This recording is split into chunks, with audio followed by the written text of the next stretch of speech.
Boa noite. Vou movimentar um pouquinho o corpo. Lado para frente, descruza as pernas. Quem precisar, se reorganiza.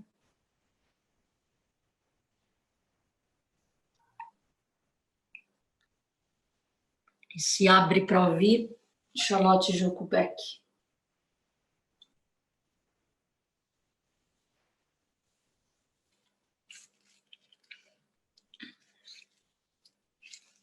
Hoje ela vai começar o capítulo 8, que são escolhas. E ela vai trazer uma reflexão sobre dos problemas às decisões. Tem perguntas e respostas nesse capítulo. Às vezes, as pessoas que aparecem no centro, e ela está falando do Zen Center, né, de San Diego, em geral, as novas dizem que o que realmente desejam é encontrar uma vida espiritual, uma vida de integração e unidade, uma vida em que se sintam unidas a tudo e não separadas das coisas. Não há nada de errado nisso, é o que estamos fazendo aqui. Apesar disso, não creio que a maioria possa definir o que é vida espiritual. Por isso falamos principalmente sobre o que ela não é. Há uma famosa passagem da literatura Zen que diz: 1/10 de polegada de diferença e céu e terra estão separados. A que isso se refere? Qual é esse 1/10 de polegada de diferença a partir do qual céu e terra estão separados? Em que a totalidade da vida fica perdida, ou assim achamos que esteja. Do ponto de vista absoluto, nada poderia quebrar essa unidade, mas da perspectiva relativa em que nos encontramos, algo não parece encaixado. A totalidade essencial da vida nos parece inatingível. Às vezes temos vislumbres, mas na maior parte do tempo não. Por exemplo, na época do Natal, as pessoas ou estão se divertindo ou enlouquecem. Às vezes conseguimos combinar os dois estados. É uma época em que costumamos tomar consciência de nossa ansiedade e de nossas rupturas. Além disso, quando nos aproximamos do Ano Novo, sentimos que esse tipo de comemoração é um momento de virada. E não há ser humano que possa olhar esse instante com superficialidade. Temos um determinado número de viradas de ano no planeta. Para quem for um pouco sensível, a virada do ano é cruel. Necessitamos enxergar esse 1/10 de polegada de diferença, observar o que ele é e como está relacionado com as viradas de nossa vida. Uma passagem bíblica diz o seguinte: o homem é o que pensa no coração. Essa inquietação de que estamos falando, essa separação, esse 1/10 de polegada de diferença, vem de como a gente pensa no coração. Coração não se refere a alguma característica emocional, e sim ao coração da questão, à verdade do problema, ao cerne mesmo, como no Sutra do Coração.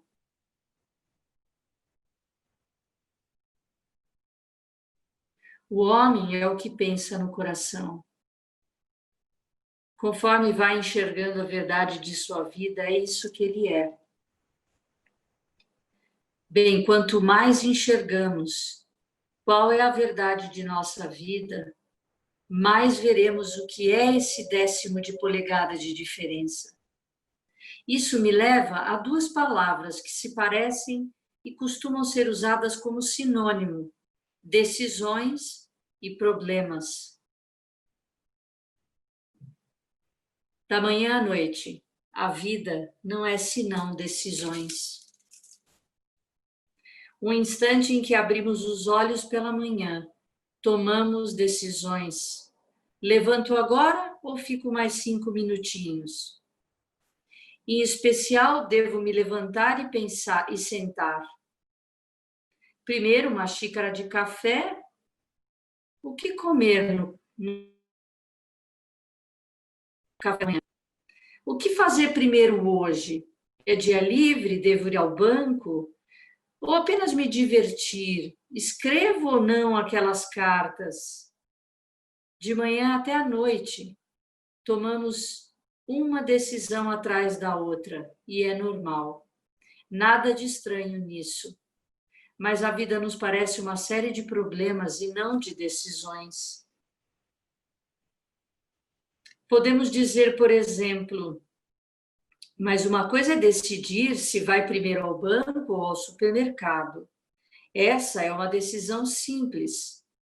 Porém, o que me acontece é realmente um problema de vida. Pode ser que se relacione com seu emprego, porque ele de fato não é bom. Pode ser que estejamos desempregados, qualquer coisa. Não pensamos que seja só uma decisão. Acreditamos que seja um problema. Todos nos preocupamos com o que fazer para solucionar os problemas. Todo mundo considera a vida um problema, pelo menos parte do tempo. Outro exemplo. Estou trabalhando em San Diego. Tenho uma namorada fantástica aqui, gosto do clima, mas é incrível. Recebi uma oferta irrecusável em trabalhar em Kansas City, que me envolve mais dinheiro. Sentimos que não podemos tomar apenas uma decisão, e aí temos um problema.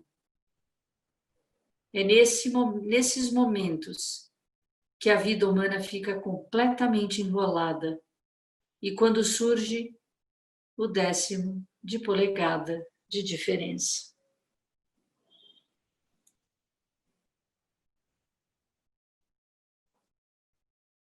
O que devemos fazer a respeito de nossos problemas? Em vez de ruminar, análise, pensamentos que se remoem de forma incessante, sentimentos de desorientação? Não. Não estou me referindo a questões sem importância. Tomamos alguma decisão e saímos do impasse. Entretanto, quando nos acontece algo significativo na vida, entro nessa relação, termino-a. Se quiser acabar com essa relação, o que fazer? Ficamos sem saber como agir. É então que a frase citada tem sentido. O homem é aquilo que pensa no coração. O que realmente decide uma questão é o modo como pensamos no coração, o que vemos que nossa vida é. A partir desse conhecimento, tomamos nossas decisões. Suponhamos que praticamos o zazen há 2 anos. Talvez nem percebamos, mas é provável que nos comportemos de diversas maneiras diante de como encerrar uma relação. Agora e antes de iniciarmos a prática, porque cremos que somos diferentes e que uma pessoa é outra. Uma prática séria modifica o modo como encaramos a vida. E por isso, começamos a se modificar. Começa a se modificar o que fazemos com ela. As pessoas querem uma maquininha para tomar decisões e resolver problemas. Não podem haver maquininhas fixas.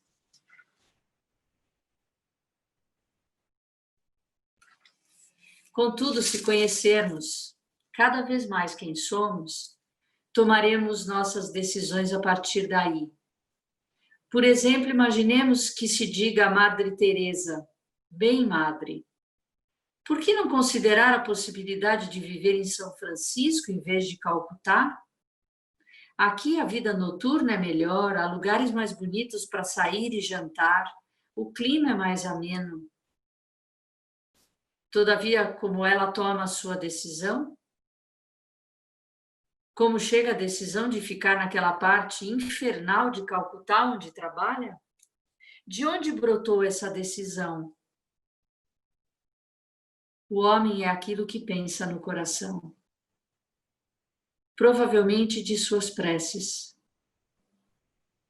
Depois de muitos anos consigo mesma, ela vê que o lugar onde trabalha e o que faz não são um problema, são uma decisão tão somente. Quanto mais sabemos quem somos, mais nossos problemas mudam para sou assim e por isso farei aquilo, ou até certo ponto estou disposto a fazê-lo. Às vezes, faremos a escolha em favor de algo que para os outros parece muito cansativo e desagradável. Mas como é que você faz isso? Eu não faria. Para mim, no fundo de meu coração, é como sinto que sou e é desta maneira que minha vida quer se manifestar. Então, não há problemas. Portanto, quando algo em nossa vida parecer insolúvel, significa que estamos pensando que existe um problema que nos parece, do lado de lá, um objeto, um grapefruit.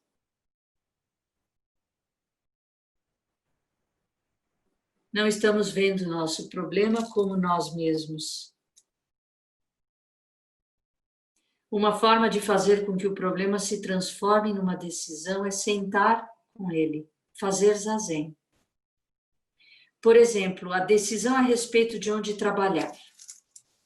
Se eu sentar com essa questão, os pensamentos virão flutuando para me aclarar as reservas que tenho, ou seja lá o que for, sobre trabalhar em outro estado.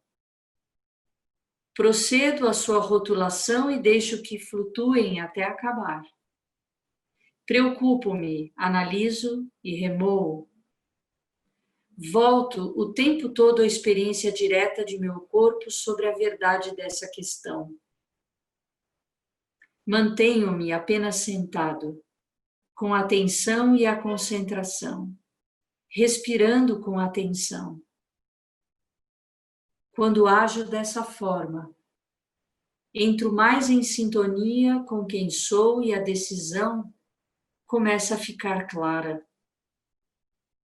Se eu me sentir completamente emaranhada, não é que existe um problema para o qual preciso encontrar alguma solução. É que só não sei quem sou com respeito à situação. Suponhamos, por exemplo, que eu não sei se caso ou não com um certo homem por causa de seu dinheiro, ou com outro só porque gosto dele. Se essa questão alguma vez vier a mim, então existe algo que desconheço a meu respeito. O problema não está do lado de lá, o problema está aqui, não sei quem sou. Quando sei, como Madre Teresa, não terei problemas para saber quem escolher. Quanto mais eu souber quem sou, mais conseguirei reduzir minhas necessidades às verdadeiras. Não me ocorre mais descobrir, de repente, que preciso de qualquer jeito ter isso ou aquilo. Não é que eu desista de tudo, é só que de fato não preciso mais tanto disso ou daquilo. A maioria dos que praticam o sentar por muitos anos descobre que suas vidas se tornaram muito mais simplificadas. não por causa de alguma virtude, mas porque, necessitando menos, os desejos naturalmente desaparecem. As pessoas que hoje me conhecem não conseguem acreditar. Porém, durante anos a fio, eu jamais fui trabalhar sem esmalte nas unhas e batom combinando. Eu ficava incomodada se essas coisas não tivessem combinando. Embora eu nunca tivesse sido rica, sempre tinha belas roupas. Não que haja algum problema em se ter bela aparência. Não estou afirmando isso. Estou dizendo que quando os desejos autocentrados são a principal preocupação, então a pessoa terá problemas com suas decisões. Elas serão um problema. Mas praticando o zazen, uma vez que muda a preocupação central a respeito do que na realidade se quer para a própria vida, os desejos e as indecisões simplesmente se desmancham no ar. No Natal temos dificuldades. Correndo sem parar de um canto para o outro, tentando realizar os desejos de todo mundo, temos de saber, para nós, o que nos é central. Então, sabemos quanto é apropriado que o façamos. Claro que esse conhecimento de quem somos é sempre fragmentário, incompleto e até mesmo elementar. Apesar disso, mantemo-nos na prática, veremos cada vez mais que a vida não é problemas nem reclamações. Não estou afirmando que nunca devamos nos divertir. Teremos o desejo de nos divertir na proporção em que esse divertimento for pertinente à imagem de quem somos num dado momento. Se precisamos de bastante tempo livre, é simplesmente assim que vemos a nós e a nossa vida. Mas com o tempo isso irá diminuir, porque não conseguimos sintonizar com o cerne da questão, com o nosso cerne. Nem que tudo mais que está em torno também mude. T.S. Eliot escreveu a respeito desse eixo imóvel em torno do qual o universo gira. Esse eixo imóvel não é uma coisa. Quanto mais praticamos, mais o conhecemos. Toda sem uma prática persistente e paciente, que é o zazen para a maioria de nós, nossa tendência é ficar confuso. Por exemplo, pode ser que exijamos de nós muitos sacrifícios pessoais. Às vezes pode ocorrer que nosso sacrifício em nome de outra pessoa seja ruim para ela. Outras ocasiões é exatamente o que tem que ser feito. Quando enfrentamos uma decisão sobre fazer ou não uma coisa para outra pessoa e dissermos, enfim, não, isso eu não lhe faço. De onde vem essa capacidade de tomar uma decisão sábia? Vem de uma clareza cada vez maior a respeito de quem somos e do que é nossa vida. Ao longo dos anos, faço cada vez menos pelas pessoas, pelo menos no sentido que costumava. Sempre que alguém com uma pequena dificuldade batia à minha porta, eu costumava achar que tinha de atendê-lo logo. Agora coloco-me em primeiro lugar. Agora coloco-me em primeiro lugar uma porção de vezes. Não é necessariamente ser egoísta, pode até ser a melhor coisa a ser feita. O conhecimento do que precisa ser feito vai de forma lenta se esclarecendo com a prática. As decisões tornam-se apenas decisões, não são mais problemas de dilacerar os corações. Os sextins, o retiro, é o meio de impelir-nos para além do plano, onde se situa aquela parte de nós que deseja enervar-se com os problemas. Por meio de suas próprias estruturas, nos confere, quer o desejemos ou não, um espaço onde enxergamos com mais nitidez. Ela está falando do retiro, né? Porém, o mais importante é o sentar diário. Não estou me referindo a apenas sentar de algum dos antigos modos. Sendo assim, não é um sentar inteligente. É quase pior fazer isso do que não o fazer. Temos de saber o que estamos fazendo, se não construímos um mundo de fantasia que talvez seja mais prejudicial do que não praticar o sentar de jeito nenhum. Então, vamos às perguntas. Aluno, primeira pergunta eu vou ler. Parece que se nós temos ideias a respeito do que é certo e errado, elas interferem. E a Jo responde: sem dúvida que sim, porque são pensamentos e estão dentro de minha cabeça, dizendo o que está certo e errado. São meus pontos de vistas pessoais e, em geral, têm uma origem emocional que interfere na clareza que deve existir quando olho para mim e para os outros. Precisamos escrever essa resposta e colar no espelho, quando for escovar o dente, na cabeceira da cama antes de deitar, no computador.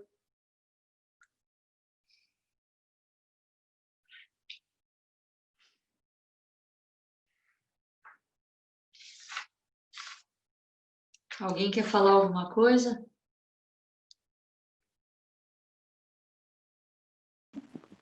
Eu gostaria de falar. Eu queria... Quem que está cuidando da sala? Dá para desbloquear a minha imagem para eu ver quem está perguntando? É a Fabiana. Oi. Eu queria perguntar, porque as decisões também, depois que são tomadas, principalmente decisões maiores, né? Às vezes envolve culpa e arrependimento. Eu queria que você falasse um pouquinho sobre isso.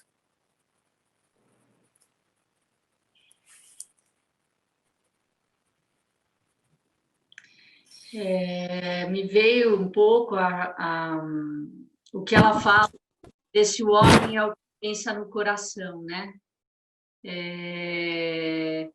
Como é difícil assumir responsabilidades pelas nossas decisões, né? Sim. Ela deu vários exemplos de decisões cotidianas que a gente faz realmente o tempo todo durante o dia.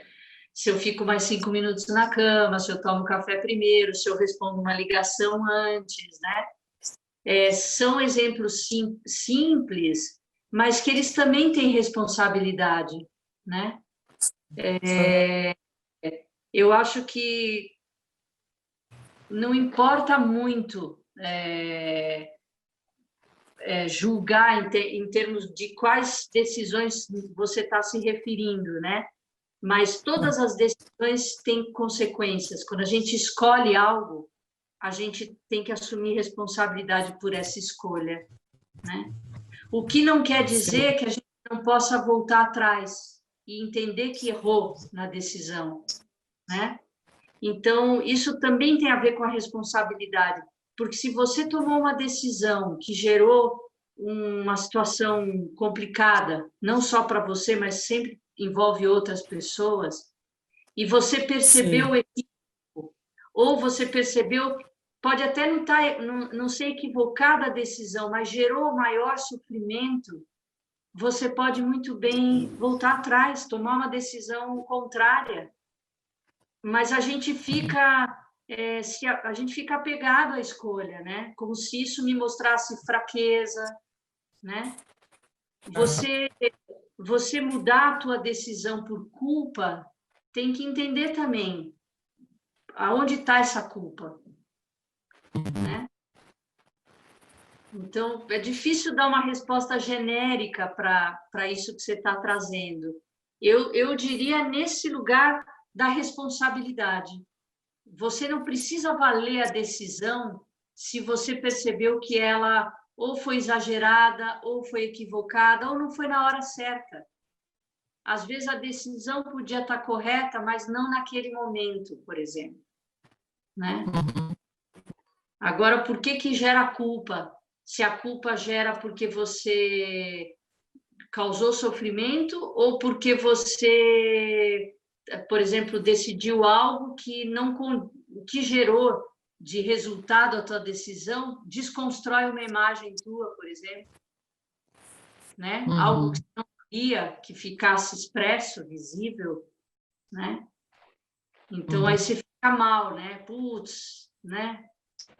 Então, eu acho que tem a ver, para mim, tem a ver com responsabilidade. E quando a gente se atenta à responsabilidade nas pequenas decisões, elas vão ficando mais claras quando forem decisões mais importantes, como talvez essa que você tenha lembrado, né, para fazer a pergunta.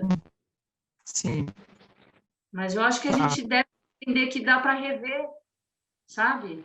Eu acho que tem que rever. Eu acho que quando você parte desse pressuposto da responsabilidade, né? Porque qualquer escolha, ela sempre gera uma carga positiva e outra negativa, é normal, a vida é assim, né? Tudo não é perfeito, né? Então, às vezes, também tem a expectativa, né, de que a escolha seja plena, assim, no sentido assim, o resultado da escolha, né, seja perfeito e tudo isso. Então, não, vem coisas que você precisa trabalhar, tudo isso continua, a vida continua, né? Quando nesse caso foi uma escolha muito, assim, que envolveu muitos elementos, não só da vida de outras pessoas também. Então, eu acho que quando você se responsabiliza, de alguma maneira, você fica livre também, entende? Porque aí você consegue agir com responsabilidade, né?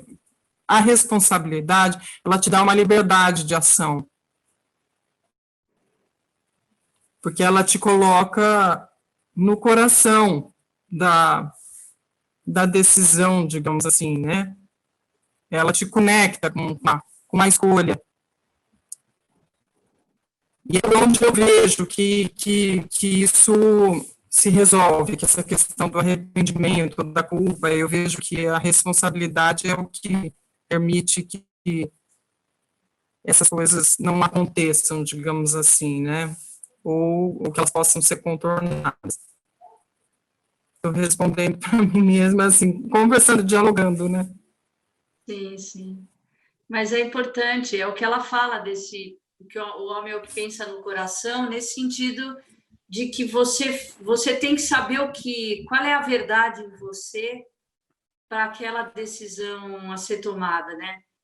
O que ela fala é isso, é que a gente, ao invés de ver só como uma decisão, a gente cola um problema, vira um problema as decisões. Quando muitas vezes é isso, eu decido por algo. Se eu errei o caminho, eu mudo, sabe? E a gente fica, Sei. não, eu e aí o problema se instaurou, né? Porque você se apegou Sim, é àquilo. que às vezes você toma uma direção e nem sempre aparece uma bifurcação logo na sequência. Você tem que seguir e às vezes não é possível voltar atrás, né? Às vezes É, você precisa desenrolar aquilo, desenvolver aquilo até que haja oportunidade, né? De você redirecionar, digamos assim. De fato, voltar atrás não existe, né? Nunca as coisas caminham na direção. Não é que se apaga, né? Por isso que a gente fala dos karmas, né? Karmas são ações que vão deixando marca e você não apaga o karma prejudicial, nem, né? Mas quando eu falo de você reavaliar, é poder reavaliar, entendendo que você não é mais a mesma e nem a circunstância da decisão é mais a mesma, né? Sim. As coisas mudaram, né? Mas aí você não arrasta a culpa, né? Porque você fez uma direção no sentido da mudança, né? De uma avaliação, de planejamento. Então a culpa ela também é diluída um pouco, né?